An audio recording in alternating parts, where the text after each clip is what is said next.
And a chiasm is a way of using language that, you know, if you looked it up, for instance, in a medical book, you would say, you might look up the optic chiasm.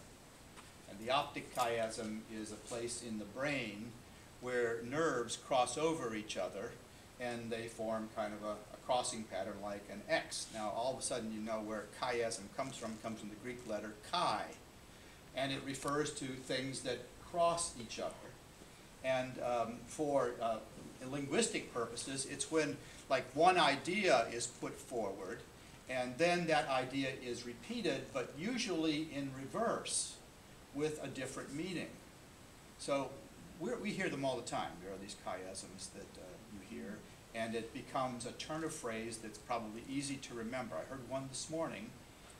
Hillary Clinton had a little sound bite. I think chiasms have become sound bites.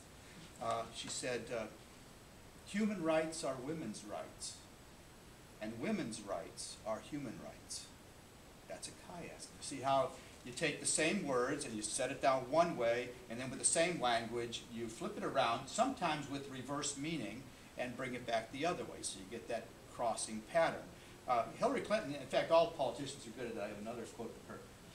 In the end, the true test is not the speeches a president delivers, it's whether the president delivers on the speeches. You remember that from, I think she was talking about Barack Obama, actually, at the time.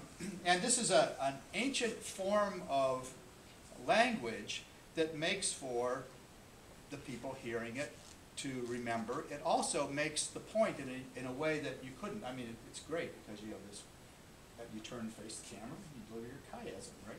And it's an old technique. William Shakespeare, fair is foul, and foul is fair. I flee who chases me, and chase who flees me. That's from Ovid. So these are, old classical poets that are using chiasms. Mae West, it's a good keyword. It's not the men in my life, it's the life in my men.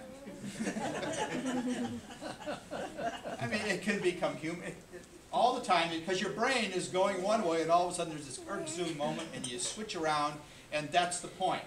It's usually in the juxtaposition of those two phrases, one direction and then the other in a different direction.